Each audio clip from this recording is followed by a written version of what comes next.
கடைசி நேரத்தில் ஓபிஎஸ்க்கு ஆதரவாக பிரச்சாரம் செய்யும் சசிகலா. ஒட்டுமொத்த அதிமுகவின் நிர்வாகிகளுக்கும் தலைமைக்கும் அதிர்ச்சி ஏற்படுத்தும் வகையில் சசிகலா அவர்களது பிரச்சாரம் ஒவ்வொருவருக்கும் செல்லும்படியாக பன்னீர்செல்வத்தின் ஆதரவாளர்கள் கொண்டு சென்றிருக்கிறார்கள். காரணம், நான் செய்த தவறை ராமநாதபுரம் மக்கள் செய்ய வேண்டாம். நான் செய்த தவறின் காரணமாக புரட்சித் தலைவர் எம்ஜிஆர் அவர்கள் உருவாக்கிய அதிமுக, புரட்சித் தலைவர் ஜெயலலிதா அவர்கள் சிறப்பாக நடத்திய அதிமுக தற்பொழுது துரோகியின் கையில் இருக்கிறது. அதை எப்படியாவது மீட்டெடுக்க வேண்டும் என்றால் இந்த மக்களவைத் தேர்தலில் ராமநாதபுரத்தில் பன்னீர்செல்வம் அவர்கள் வெற்றியடைய வேண்டும். அதன் முழு பொறுப்பு உங்களது கையில்தான் இருக்கிறது. நான் செய்த தவறை மீண்டும் நீங்கள் செய்துவிட்டால் நிச்சயமாக அதிமுகவை மீட்டெடுக்க முடியாது, தமிழகத்தை வளம் பெற செய்ய முடியாது. ராமநாதபுரத்தில் உள்ள மக்கள் இதற்கு முன்மாதிரியாக இருக்க வேண்டும். அவர்களது உதவி நிச்சயமாக எங்களுக்கு பயனளிக்கும் என்றும் ராமநாத மக்களிடம் பன்னீர்செல்வத்திற்கு ஆதரவாக சசிகலா அவர்கள் கடைசி நாளான இன்று பிரச்சாரம் நடத்தி வருகிறார்.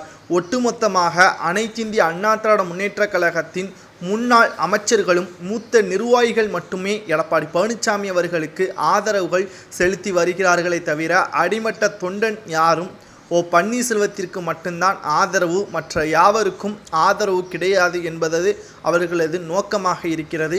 அதை இந்த மக்களவைத் தேர்தலில் ராமநாதபுரம் மக்கள் மத்தியில் பன்னீர்செல்வத்திற்கு ஆதரவுகள் தெரிவிக்கும் விதமாக மக்களவைத் தேர்தல் முடிந்த பிறகு வாக்கு எண்ணிக்கையில் அதை மற்ற கட்சி தலைவர்களுக்கும் எடப்பாடி பழனிசாமிக்கும் பாடபுகட்டும் விதமாக ராமநாதபுரம் மக்கள் செய்ய வேண்டும் என்றும் சசிகலா அவர்கள் கூறியுள்ளார்.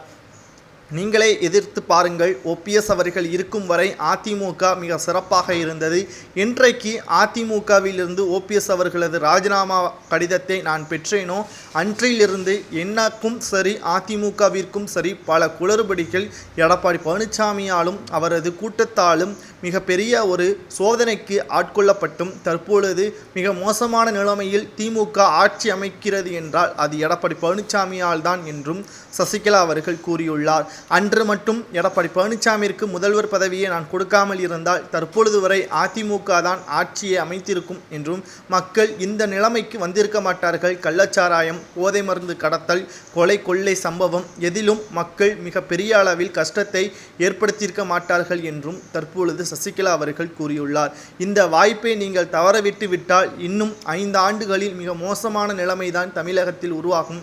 அது ஏற்படாமல் இருக்க வேண்டும் என்றால் நீங்கள் செலுத்தக்கூடிய வாக்கு பலா சின்னத்திற்குத்தான் இருக்க வேண்டும் என்றும் சசிகலா அவர்கள் பிரச்சாரத்தை ராமநாதபுரத்தில் பிரச்சாரம் செய்துள்ளார்.